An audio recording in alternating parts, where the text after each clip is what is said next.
इस वीडियो में आज हम ग्राफिक टैबलेट के बारे में पढ़ेंगे। ग्राफिक टैबलेट दरअसल एक ऐसी इनपुट डिवाइस है जो कि मुश्तमिल होती है एक फ्लैट सरफेस के ऊपर, और उस फ्लैट सरफेस के ऊपर हम क्या करते हैं, पेन का इस्तेमाल करते हैं, और उस पेन को आमतौर पे स्टाइलस कहा जाता है। और इसके ऊपर हम क्या कर सकते हैं कि इस डिवाइस के ऊपर, जैसा कि आप इस पिक्चर में देख सकते हैं, कि ये हमारी ग्राफिक टैबलेट है। इसके अंदर एक फ्लैट सरफेस है और ये एक स्टाइलस यानी एक पेन दिखाया गया है। इसमें हम क्या करते हैं कि ये जो पेन लाइक डिवाइस है स्टाइलस, इससे हम ड्रॉ करते हैं। जो कुछ भी हम इसके ऊपर ड्रॉ करते हैं वो दरअसल हम अपनी कंप्यूटर स्क्रीन के ऊपर देख सकते हैं। इसे डिजिटाइजिंग टैबलेट भी कहा जाता है क्योंकि ये हमारे इनपुट को कन्वर्ट करती है डिजिटल सिग्नल में, जिसको आगे चल के कंप्यूटर प्रोसेस करता है। और ये इस्तेमाल हो रही है आजकल डिज़ाइन में और इंजीनियरिंग में। अब ये जो पेन जिसको हम स्टाइलस कहते हैं, ये दरअसल इस शेप का होता है और इसे इस्तेमाल किया जाता है डिज़ाइनिंग के लिए। इस स्टाइलस के अलावा एक और डिवाइस भी आती है जिसे पक डिजिटाइज़र कहा जाता है। ये भी इस्तेमाल होता है हमारे इस ग्राफिक टैबलेट जो पेन बेस्ड सिस्टम है इसके अंदर।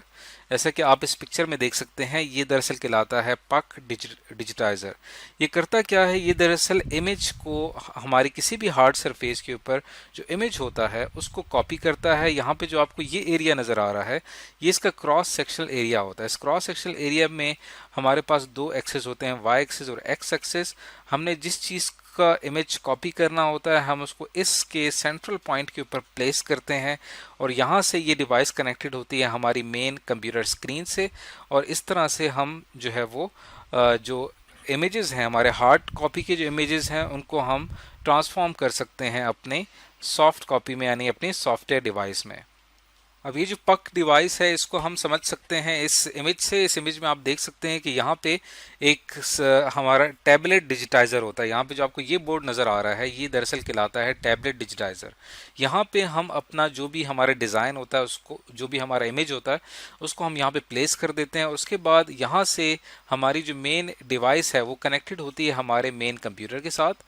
और यहाँ पे जो हमारी मूवमेंट होगी इस डिज़ाइन के ऊपर, स्ट्रक्चर डिज़ाइन के ऊपर, उस मूवमेंट को यहाँ से ये डिवाइस सेंस करेगा और उसका इमेज जो है वो इस स्क्रीन के ऊपर देखा जा सकेगा। तो इस तरह से ये दरअसल इस्तेमाल होती है डिवाइस, ख़ास तौर पे जहाँ पे हमने मैप्स बनाने होते हैं या जहाँ पे इंजीनियरिंग डिज़ाइंस बनाने होते हैं, जहाँ पे लाइंस का काफ़ी ज़्यादा काम होता है, डायग्राम्स का काफ़ी ज़्यादा काम होता है, जो कि आम कंप्यूटर पे डिज़ाइन करना मुश्किल होता है। तो वो फिर हम क्या करते हैं कि उसकी जो हार्ड कॉपी है अपने डिज़ाइन की, उसको जो है हम फिर यहाँ से एनालिसिस कर सकते हैं इस डिवाइस के ज़रिए, और कंट्रोल कर सकते हैं इस डिवाइस के ज़रिए, और उसको देखा जा सकता है अपनी कंप्यूटर स्क्रीन के ऊपर। तो ये भी एक जो है वो टैबलेट, इसके अंदर जो है टैबलेट डिजिटाइज़र जो है ये भी बड़ा इंपॉर्टेंट है, क्योंकि ये हमारे जो भी हम मैप या जो भी हम डिज़ाइन इसके ऊपर प्लेस करते हैं वो दरअसल इस टैबलेट डिजिटाइज़र जो है उस मैप या उस इमेज को जो है प्रोसेस करने में बहुत ही अहम रोल प्ले करता है। तभी हमारा जो ये जो हमारी डिवाइस है ये दरअसल इसको यहाँ से स्कैन कर सकती है, या इसको यहाँ से सिग्नल भेजती है पर्सनल कंप्यूटर तक। तो वापस आते हैं, जो हमारा मेन जो टॉपिक है वो है पेन बेस्ड सिस्टम। इसके अंदर ये इसकी एग्जांपल थी। अब चलते हैं, जो हमारा पेन बेस्ड सिस्टम है ये इस्तेमाल कहाँ पे होता है। हमारा पेन बेस्ड सिस्टम या जो ग्राफिक्स टैबलेट का जो सिस्टम है ये दरअसल इस्तेमाल आजकल हो रहा है डिज़ाइन एंड इंजीनियरिंग में। इसके साथ साथ इसका एजुकेशन में काफ़ी ज़्यादा इस्तेमाल है। जैसा कि मिसाल के तौर पे ये हमारा कहलाता है डिजिटल पेन लर्निंग सिस्टम। इसके अंदर हमारी जो मेन स्मार्टफोन डिवाइस है वो दरअसल कनेक्टेड होती है इसके साथ हम एक वाइट पेपर कनेक्ट करते हैं।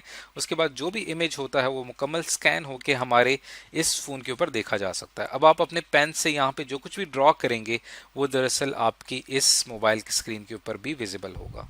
यानी यहाँ से ये होगा कि हमारा जो ड्रॉ करने का काम था वो काफ़ी ज़्यादा आसान हो गया है, क्योंकि इससे पहले हम माउस का इस्तेमाल करते थे, कीबोर्ड का इस्तेमाल करते थे इनपुट के लिए, जिसे एक डिज़ाइन करना या ड्रॉ करना काफ़ी ज़्यादा मुश्किल था।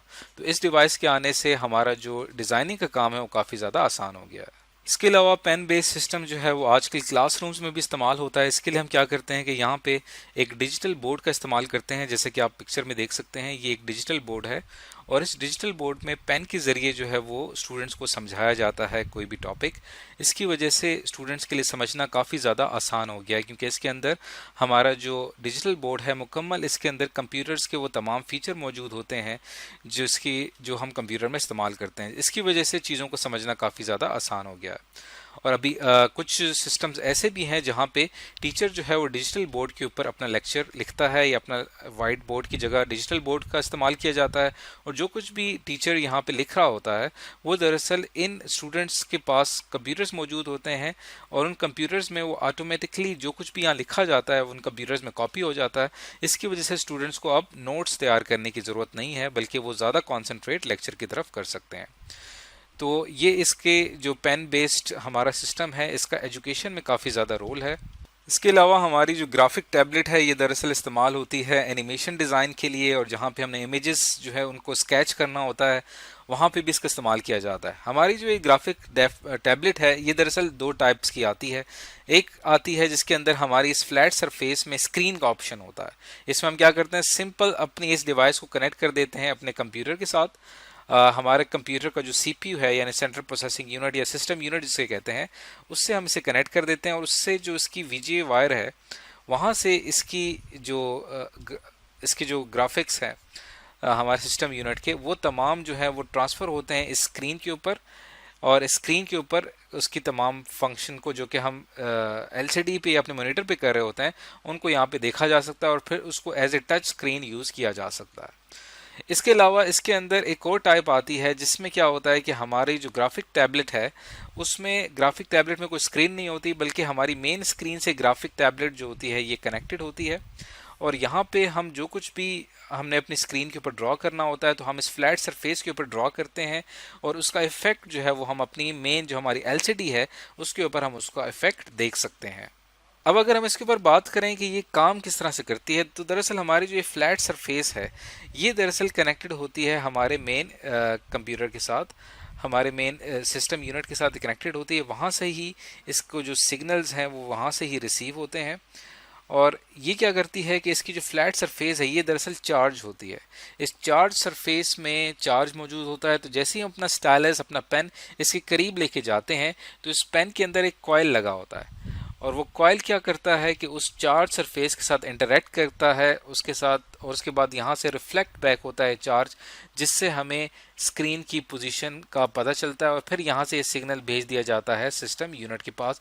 और सिस्टम यूनिट के पास जब भी सिग्नल जाता है तो इसका इफेक्ट स्क्रीन के ऊपर देखा जा सकता है। तो यहाँ से हम क्या कर सकते हैं कि हमारा जो पॉइंटर है उसको हम मूव कर सकते हैं इस पेन का ही इस्तेमाल करते हुए।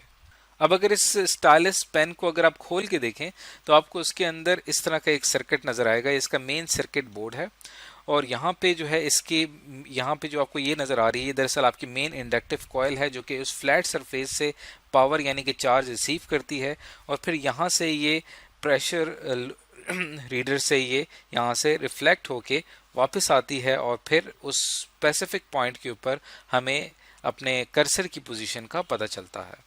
तो इस तरह से हमारी जो ये टैबलेट ग्राफिक टैबलेट है ये इस तरह से काम करती है। तो आज की इस वीडियो में हमने ये जाना कि ग्राफिक टैबलेट दरअसल होती क्या है, हम इसे क्यों इस्तेमाल करते हैं, कैसे इस्तेमाल करते हैं, और इसके अंदर क्या जो है वो और ये हमारे मुख्तलिफ फील्ड्स में कहाँ कहाँ पे हमारी मदद कर रही है।